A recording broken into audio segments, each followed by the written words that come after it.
10ನೇ ತರಗತಿ ಗಣಿತ ಅಧ್ಯಾಯ 1 ವಾಸ್ತವ ಸಂಖ್ಯೆಗಳು ಅಭ್ಯಾಸ 1.2 exercise 1.2 chapter 1 real numbers. Question number 2 3 plus 2 square root of 5 ಒಂದು ಅಭಾಗಲಬ್ಧ ಸಂಖ್ಯೆ ಎಂದು ಸಾಧಿಸಿ. Prove that 3 plus 2 square root of 5 is irrational number. ಇದರ ಪ್ರೂಫ್ ಅಥವಾ ಸಾಧನೆಯನ್ನು ಬರೀಲಿಕ್ಕೆ ನಾವಿಲ್ಲಿ ಕಾಂಟ್ರಡಿಕ್ಷನ್ ಮೆಥಡ್ ಅಥವಾ ವಿರೋಧಾಭಾಸ ವಿಧಾನವನ್ನು ಉಪಯೋಗಿಸ್ತಾ ಇದ್ದೇವೆ. ಅಂದರೆ 3 ಪ್ಲಸ್ 2 ಸ್ಕ್ವೇರ್ ರೂಟ್ ಆಫ್ 5 ನೇರವಾಗಿ ಅಭಾಗಲಬ್ಧ ಸಂಖ್ಯೆ ಅಂತ ಹೇಳಿ ನಾವಿಲ್ಲಿ ಪ್ರೂವ್ ಮಾಡ್ತಾ ಇಲ್ಲ. ಅದರ ಬದಲಿಗೆ ಇದನ್ನು ಒಂದು ಭಾಗಲಬ್ಧ ಸಂಖ್ಯೆ ಅಂತ ನಾವಿಲ್ಲಿ ಮೊದಲಿಗೆ ತೆಗೆದುಕೊಳ್ತಾ ಇದ್ದೇವೆ. ಆಮೇಲೆ ಈ ಸ್ಟೆಪ್ಸ್ಗಳನ್ನು ಮಾಡ್ತಾ ಹೋದಾಗೆ ನಮಗೆ ಈ ನಾವು ತೆಗೆದುಕೊಂಡಂಥ ಎಸಂಪ್ಷನ್ ಏನಿದೆ ಅದು ತಪ್ಪು ಅಂತ ಸಿಗ್ತದೆ. ಅದರ ನಂತರ ನಾವು ಕಾಂಟ್ರಡಿಕ್ಷನ್ ಅಥವಾ ವಿರೋಧಾಭಾಸ ವಿಧಾನವನ್ನು ಉಪಯೋಗಿಸಿ 3 ಪ್ಲಸ್ 2 ಸ್ಕ್ವೇರ್ ರೂಟ್ ಆಫ್ 5 ಒಂದು ಅಭಾಗಲಬ್ಧ ಸಂಖ್ಯೆ ಅಂತ ಇಲ್ಲಿ ಪ್ರೂವ್ ಮಾಡ್ತಾ ಇದ್ದೇವೆ. ಸೊ ಮೊದಲಿಗೆ ಇದನ್ನು ಅಭಾಗಲಬ್ಧ ಸಂಖ್ಯೆ ಅಂತ ಪ್ರೂವ್ ಮಾಡಲಿಕ್ಕೋಸ್ಕರ ಮೊದಲಿಗೆ 3 ಪ್ಲಸ್ 2 ಸ್ಕ್ವೇರ್ ರೂಟ್ ಆಫ್ 5 ಒಂದು ಭಾಗಲಬ್ಧ ಸಂಖ್ಯೆ ಅಂತ ನಾವು ತೆಗೆದುಕೊಳ್ಳುವ. ಅಂದರೆ ಇದು ನಮಗೆ ಯಾವ ರೀತಿಯ ಸಂಖ್ಯೆ ಅಂತ ಗೊತ್ತಿಲ್ಲ, ನಾವು ಕೇವಲ ಇಲ್ಲಿ ಎಸ್ಯೂಮ್ ಮಾಡ್ತಾ ಇದ್ದೇವೆ, ಅಂದರೆ ಊಹೆ ಮಾಡ್ತಾ ಇದ್ದೇವೆ. ಸೊ ಇದೊಂದು ಭಾಗಲಬ್ಧ ಸಂಖ್ಯೆ ಅಂತ ತೆಗೆದುಕೊಳ್ತಾ ಇದ್ದೇನೆ. ಸೊ ಇದೊಂದು ಭಾಗಲಬ್ಧ ಸಂಖ್ಯೆಯಾದರೆ ಎಲ್ಲ ಭಾಗಲಬ್ಧ ಸಂಖ್ಯೆಗಳು ಎ ಬೈ ಬಿ ಫಾರ್ಮಲ್ಲಿ ಇರ್ತದೆ.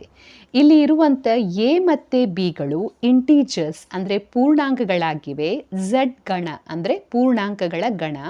ಹಾಗೆ ಬಿಯು 0ಗೆ ಸಮವಾಗಿರುವುದಿಲ್ಲ. ಆಮೇಲೆ ಎ ಮತ್ತು ಬಿಗಳು ಸಹ ಅವಿಭಾಜ್ಯಗಳಾಗಿರ್ತವೆ ಅಥವಾ ಎ ಮತ್ತು ಬಿಗಳು ಕೋ ಪ್ರೈಮ್ಗಳಾಗಿರ್ತವೆ.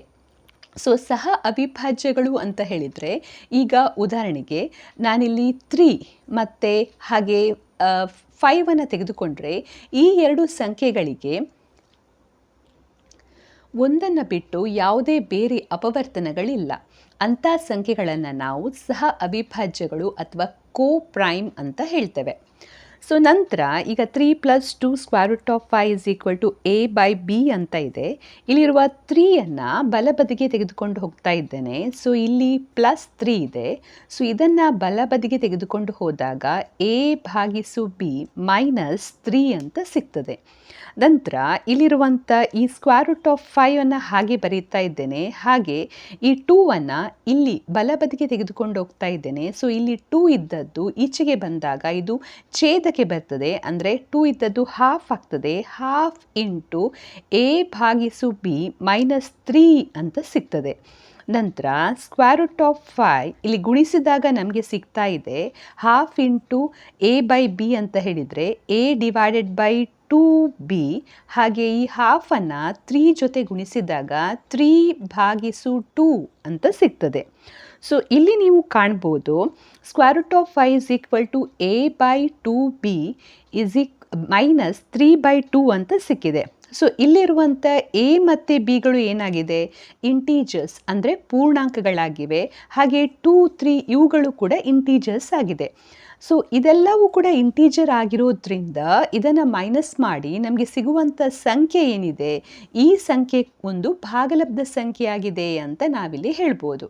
ಹಾಗಾಗಿ ಎ ಭಾಗಿಸು 2b ಮೈನಸ್ 3 ಭಾಗಿಸು 2b ಒಂದು ಭಾಗಲಬ್ಧ ಸಂಖ್ಯೆಯಾಗಿದೆ.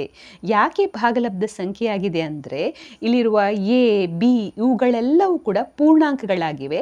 ಹಾಗಾಗಿ ಈ ಇಡೀ ಸಂಖ್ಯೆ ಕೂಡ ಒಂದು ಭಾಗಲಬ್ಧ ಸಂಖ್ಯೆಯಾಗಿದೆ. ಈಗ ಇದು ಇಡೀ ಸಂಖ್ಯೆ ಯಾವುದಕ್ಕೆ ಸಮವಾಗಿದೆ, ಸ್ಕ್ವೇರ್ ರೂಟ್ ಆಫ್ 5ಗೆ ಸಮವಾಗಿದೆ. ಸೊ ಇದು ಭಾಗಲಬ್ಧ ಸಂಖ್ಯೆಯಾದರೆ ಇದು ಇದಕ್ಕೆ ಸಮವಾಗಿರೋದ್ರಿಂದ ನಾವಿಲ್ಲಿ ಏನು ಹೇಳ್ಬೋದು, ಸ್ಕ್ವೇರ್ ರೂಟ್ ಆಫ್ 5 ಕೂಡ ಒಂದು ಭಾಗಲಬ್ಧ ಸಂಖ್ಯೆ ಅಂತ ಹೇಳ್ಬೋದು. ಆದರೆ ನಾವು ಹಿಂದಿನ ವಿಡಿಯೋದಲ್ಲಿ ನೋಡಿದ್ದೇವೆ ಸ್ಕ್ವೇರ್ ರೂಟ್ ಆಫ್ 5 ಎನ್ನುವಂಥದ್ದು ಒಂದು ಅಭಾಗಲಬ್ಧ ಸಂಖ್ಯೆ ಆಗಿದೆ. ಸೊ ಇಲ್ಲಿ ನೀವು ನೋಡ್ಬೋದು ಇಲ್ಲಿ ವಿರೋಧಾಭಾಸ ಉಂಟಾಗಿದೆ, ಅಂದರೆ ಕಾಂಟ್ರಡಿಕ್ಷನ್ ಉಂಟಾಗಿದೆ. ನಾವು ಮೊದಲಿಗೆ ಇಲ್ಲಿ 3 ಪ್ಲಸ್ 2 ಸ್ಕ್ವೇರ್ ರೂಟ್ ಆಫ್ 5 ಒಂದು ಭಾಗಲಬ್ಧ ಸಂಖ್ಯೆ ಅಂತ ತೆಗೆದುಕೊಂಡಿದ್ದೇವೆ.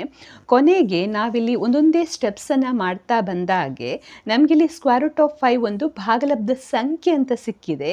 ಆದರೆ ಇದೊಂದು ಅಭಾಗಲಬ್ಧ ಸಂಖ್ಯೆ ಆಗಿದೆ.